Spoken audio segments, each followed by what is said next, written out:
Sementara itu, sebelum hari raya Paskah mulai, Yesus telah tahu bahwa saatnya sudah tiba untuk beralih dari dunia ini kepada Bapa. Sama seperti ia senantiasa mengasihi murid-muridnya, demikianlah sekarang ia mengasihi mereka sampai kepada kesudahannya. Mereka sedang makan bersama dan iblis telah membisikkan rencana dalam hati Yudas Iskariot anak Simon untuk mengkhianati dia. Yesus tahu bahwa Bapanya telah menyerahkan segala sesuatu kepadanya dan bahwa ia datang dari Allah dan kembali kepada Allah. Lalu bangunlah Yesus dan menanggalkan jubahnya, ia mengambil sehelai kain lenan dan mengikatkannya kepada pinggangnya. Kemudian ia menuangkan air ke dalam sebuah basi dan mulai membasuh kaki murid-muridnya, lalu menyekanya dengan kain yang terikat pada pinggangnya itu. Maka sampailah ia kepada Simon Petrus. Kata Petrus kepadanya, "Tuhan, engkau hendak membasuh kakiku?" Jawab Yesus kepadanya, "Apa yang kuperbuat, engkau tidak tahu sekarang, tetapi engkau akan mengertinya kelak." Kata Petrus kepadanya, "Engkau tidak akan membasuh kakiku sampai selama-lamanya." Jawab Yesus, "Jikalau aku tidak membasuh engkau, engkau tidak mendapat bagian dalam aku." Kata Simon Petrus kepadanya, "Tuhan, jangan hanya kakiku saja, tetapi juga tangan dan kepalaku." Kata Yesus kepadanya, "Barang siapa telah mandi, ia tidak usah membasuh diri lagi selain membasuh kakinya, karena ia sudah bersih seluruhnya. Juga kamu sudah bersih, hanya tidak semua. Sebab ia tahu siapa yang akan menyerahkan dia. Karena itu ia berkata, tidak semua kamu bersih." Sesudah ia membasuh kaki mereka, ia mengenakan pakaiannya dan kembali ke tempatnya. Lalu ia berkata kepada mereka, "Mengertikah kamu apa yang telah kuperbuat kepadamu? Kamu menyebut aku guru dan Tuhan, dan katamu itu tepat, sebab memang akulah guru dan Tuhan. Jadi jikalau aku membasuh kakimu, aku yang adalah Tuhan dan gurumu, maka kamu pun wajib saling membasuh kakimu. Sebab aku telah memberikan sesuatu teladan kepada kamu, supaya kamu juga berbuat sama seperti yang telah kuperbuat kepadamu. Aku berkata kepadamu, sesungguhnya seorang hamba tidaklah lebih tinggi daripada tuannya, ataupun seorang utusan daripada dia yang mengutusnya. Jikalau kamu tahu semua ini, maka berbahagialah kamu jika kamu melakukannya. Bukan tentang kamu semua aku berkata, aku tahu siapa yang telah kupilih, tetapi haruslah genap nas ini, orang yang makan rotiku telah mengangkat tumitnya terhadap aku. Aku mengatakannya kepadamu sekarang juga sebelum hal itu terjadi, supaya jika hal itu terjadi, kamu percaya bahwa akulah dia. Aku berkata kepadamu, sesungguhnya barang siapa menerima orang yang kuutus, ia menerima aku. Dan barang siapa menerima aku, ia menerima dia yang mengutus aku. Amin. Amin. Mari kita mengakui iman kita, Yesus adalah Kristus, anak Allah yang hidup. Yesus adalah Kristus, anak Allah yang hidup. Mari kita saling memberi salam, mari kita hidup untuk kemuliaan Allah. Judul khotbah hari ini adalah keselamatan dan pertobatan. Bacaan hari ini diambil dari Yohanes 13 ayat 1 sampai dengan 20. Sebagai pengantar, firman Tuhan yang menjadi dasar khotbah hari ini berlatar di Luang Loteng Markus, tempat Yesus mengadakan perjamuan Paskah yang terakhir bersama murid-muridnya pada malam sebelum ia disalibkan. Saat itu adalah Kamis malam pada Minggu Sengsara, tepat sebelum Yesus ditangkap oleh orang-orang Yahudi melalui pengkhianatan Yudas Iskariot. Pada malam itu Tuhan membasuh kaki setiap muridnya satu persatu. Seringkali kita memahami peristiwa pembasuhan kaki ini hanya sebagai pelajaran moral, yaitu bahwa kita harus rendah hati dan saling melayani. Namun sesungguhnya Yesus tidak melakukan pembasuhan kaki hanya untuk mengajarkan kerendahan hati dan atau pelayanan. Peristiwa ini merupakan lambang rohani yang menunjuk kepada darah Yesus Kristus yang akan segera dicurahkan di kayu salib untuk menyucikan dosa seluruh umat manusia dan memberikan keselamatan.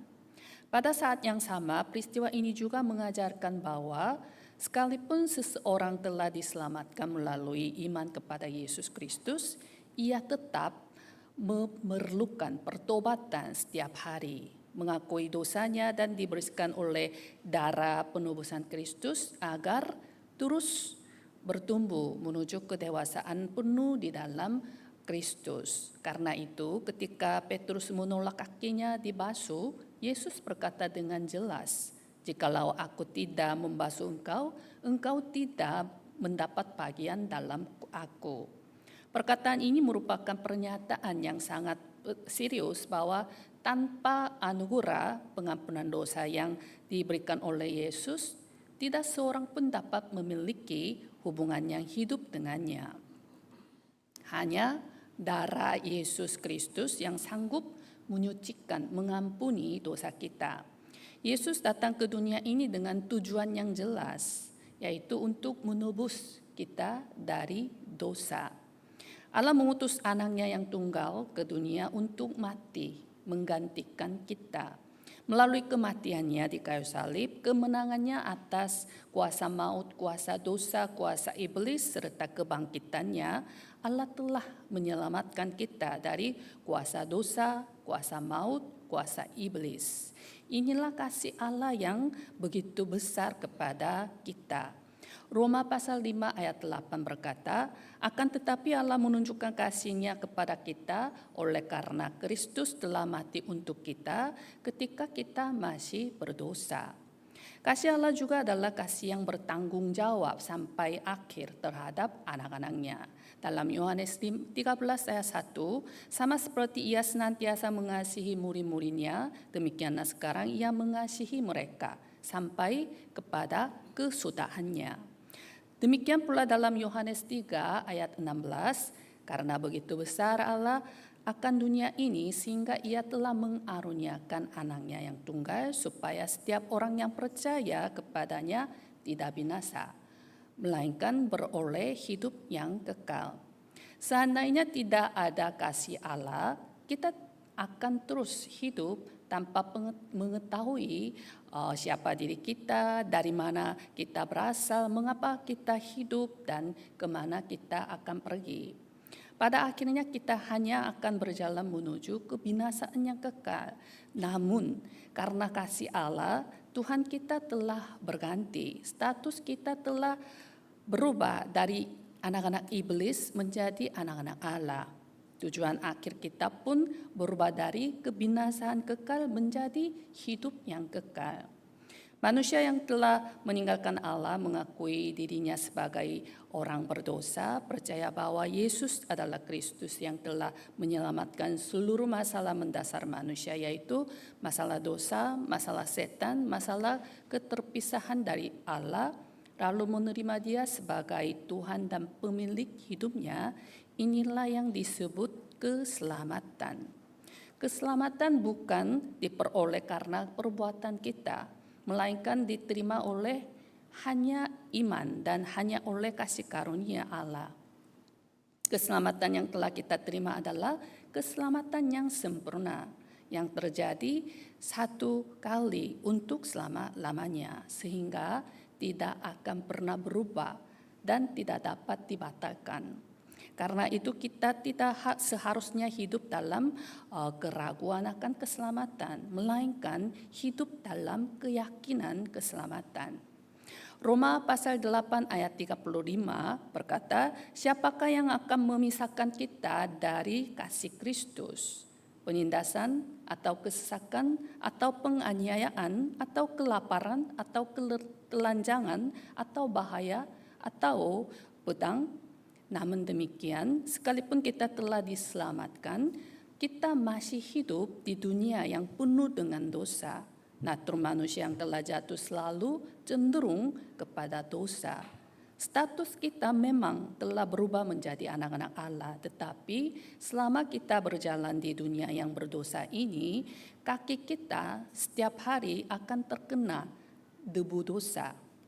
Karena itu kita harus setiap hari bercermin pada firman Tuhan dan bertobat sesuai dengan kesadaran yang diberikan oleh Roh Kudus.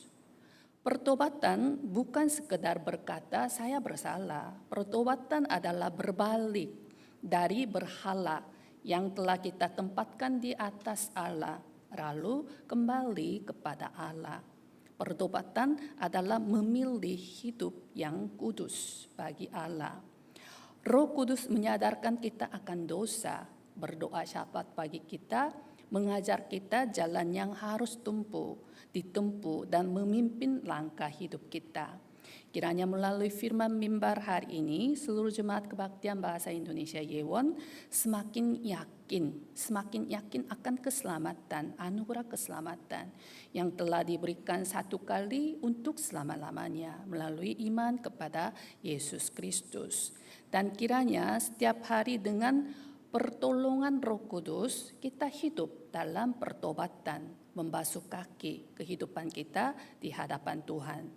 Janganlah kehilangan sukacita keselamatan, tetapi juga janganlah kehilangan air mata pertobatan. Kiranya kita terus bertumbuh sampai mencapai kedewasaan penuh di dalam Kristus dan menjalani kehidupan yang berkenan kepada Allah. Pokok bahasan yang pertama adalah keselamatan sekali untuk selama-lamanya. Dalam ayat 10 kata Yesus kepadanya, barang siapa telah mandi, ia tidak usah membasuh diri lagi selain membasuh kakinya, karena ia sudah bersih seluruhnya. Di tengah peristiwa pembasuhan kaki, Yesus menyampaikan sebuah kebenaran yang penting. Barang siapa telah mandi, di sini mandi bukan sekedar membersihkan tubuh dengan air.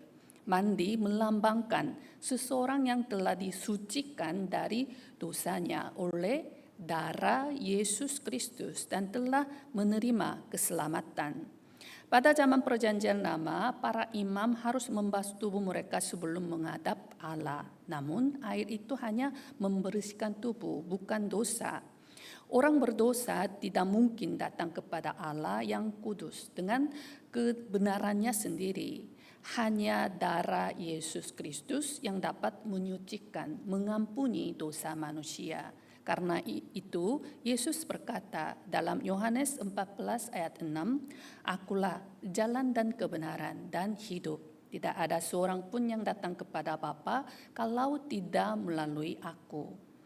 Rasul Paulus juga dengan berani menyatakan dalam Kisah Para Rasul pasal 4 ayat 12, dan keselamatan tidak ada di dalam siapapun juga selain di dalam Dia, sebab di bawah kolong langit ini tidak ada nama lain yang diberikan kepada manusia yang olehnya kita dapat diselamatkan. Dunia berkata bahwa ada banyak jalan menuju Allah. Namun Alkitab dengan jelas menyatakan bahwa hanya Yesus Kristus satu-satunya jalan kepada Allah. Mengapa demikian? Karena manusia memiliki masalah mendasar yang tidak dapat diselesaikannya sendiri. Manusia telah meninggalkan Allah, hidup di dalam dosa dan berada di bawah kuasa iblis. Itulah sebabnya Yesus datang sebagai Kristus, yaitu Nabi yang sejati, Imam yang sejati, dan Nabi yang Raja yang sejati untuk menyelesaikan seluruh masalah mendasar manusia. Sebagai Nabi yang sejati, Yesus membuka jalan bagi manusia yang telah meninggalkan Allah untuk kembali kepada Bapa. Sebagai imam yang sejati, ia mempersembahkan dirinya sendiri di kayu salib sebagai korban yang sempurna untuk menebus kita dari dosa. Sebagai raja yang sejati, ia menghancurkan kuasa maut dan kuasa iblis melalui kematiannya dan kebangkitannya, lalu memperoleh kemenangan yang kekal. Karena itu hanya salib dan kebangkitan Yesus Kristus yang menjadi dasar keselamatan kita. Itulah sebabnya Yesus berkata, barang siapa telah mandi, ia sudah bersih seluruhnya.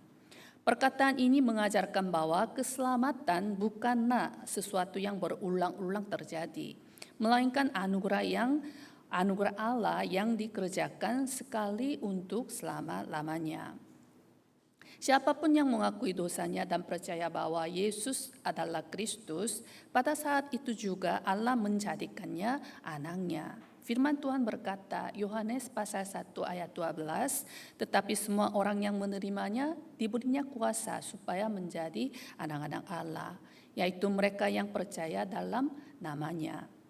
Rasul Paulus juga memberikan keyakinan keselamatan dengan berkata, Roma pasal 8 ayat 38 dan 39, sebab aku yakin bahwa baik maut maupun hidup, baik malaikat-malaikat maupun pemerintah-pemerintah, baik yang ada sekarang maupun yang akan datang, atau kuasa-kuasa, baik yang di atas maupun yang di bawah, ataupun sesuatu makhluk lain, tidak akan dapat memisahkan kita dari kasih Allah yang ada dalam Kristus Yesus Tuhan kita. Inilah yang disebut keselamatan yang terjadi sekali untuk selama-lamanya, yaitu pembenaran, justifikasi. Pembenaran berarti Allah menyatakan orang berdosa sebagai orang benar. Bukan karena jasa atau perbuatan kita, melainkan karena Allah mengenakan kebenaran Kristus kepada kita sebagai anugerah. Saudara-saudara yang terkasih, Jemaat Kebaktian Bahasa Indonesia Yewon, kita semua telah diselamatkan karena percaya bahwa Yesus adalah Kristus dan menerima Yesus sebagai Tuhan dan Juru Selamat. Karena itu hiduplah dengan penuh keyakinan akan keselamatan yang telah Allah berikan. Namun Yesus tidak berhenti sampai di situ. Ia berkata bahwa sekalipun seseorang sudah mandi, kakinya tetap perlu dibasuh. Keselamatan hanya terjadi satu kali, tetapi pertobatan diperlukan setiap hari. Sekarang marilah kita melihat bersama apa yang dimaksud Yesus dengan membasuh kaki dengan kehidupan orang percaya.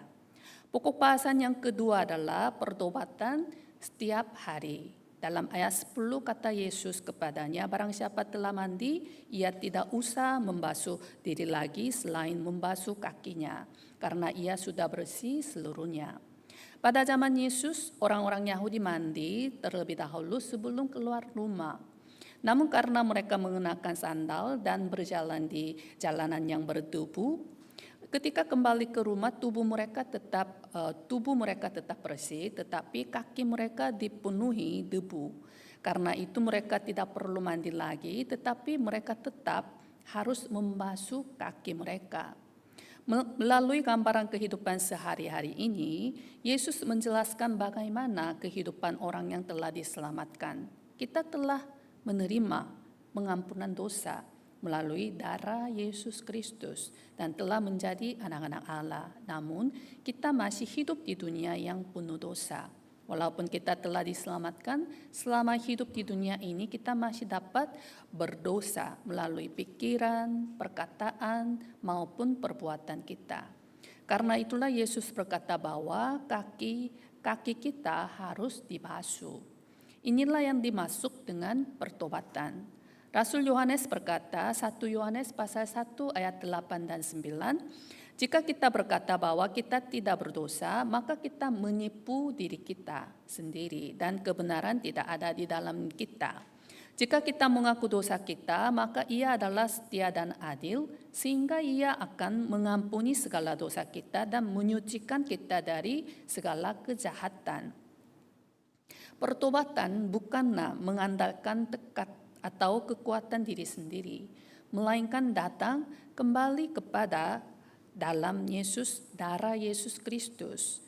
Pertobatan bukan tinggal dalam rasa bersalah, tetapi kembali kepada Allah. Pertobatan bukan memandang kegagalan diri sendiri, tetapi memandang salib Kristus.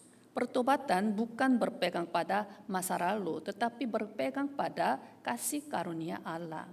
Karena itu hingga hari ini Roh Kudus memakai firman Tuhan untuk menyadarkan kita akan dosa, menegur kita dan membawa kita kembali kepada Allah. Di dalam pertobatan selalu ada pengampunan. Di dalam pertobatan selalu ada pemulihan. Di dalam pertobatan selalu ada penyembuhan. Di dalam pertobatan selalu ada undangan kasih dari Allah. Hal itu juga kita lihat dalam bagian firman Tuhan hari ini. Yesus sudah mengetahui bahwa Yudas Iskariot akan mengkhianatinya. Meskipun demikian, Yesus tetap membasuh kakinya. Ia tetap mengizinkannya duduk bersama dalam perjamuan terakhir.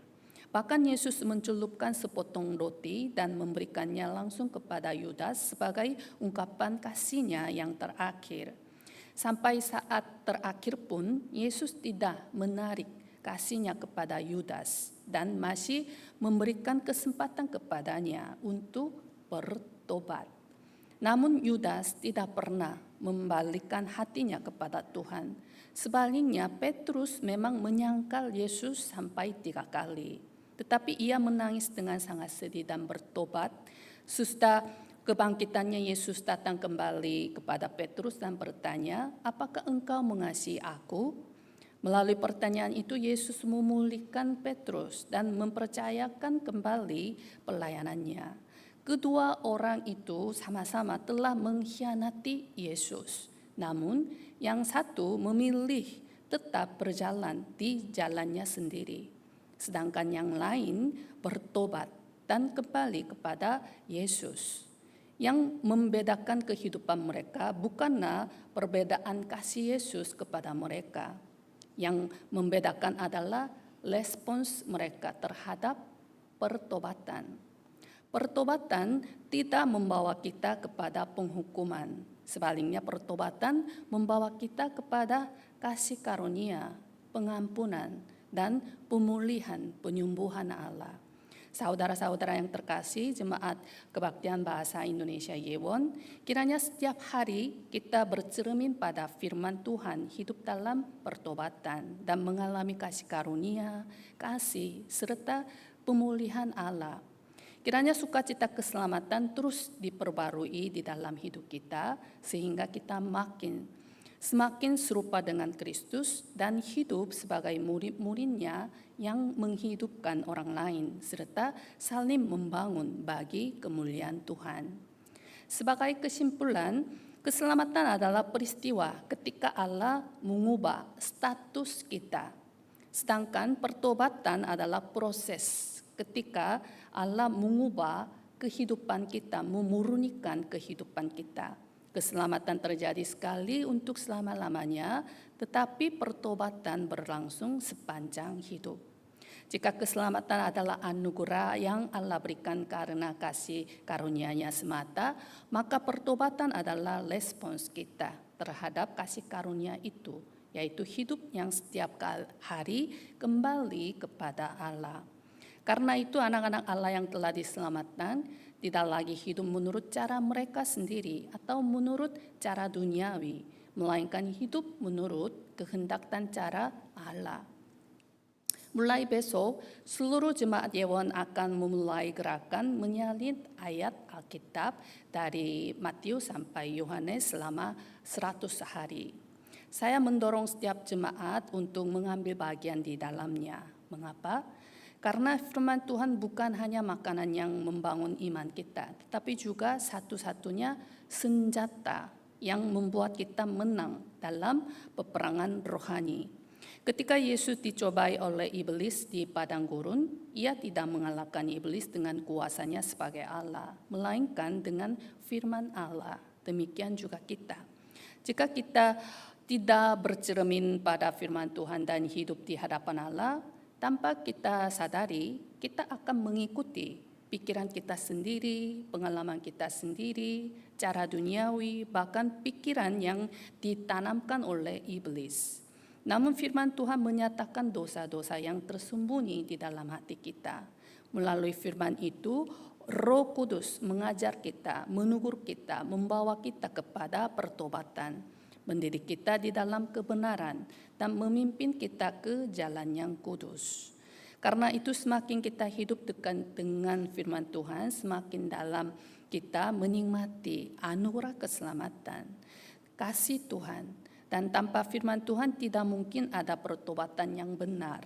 Kiranya seluruh jemaat kebaktian berbahasa Indonesia Yewon membaca, menulis, menurunkan, dan menghafal firman Tuhan setiap hari.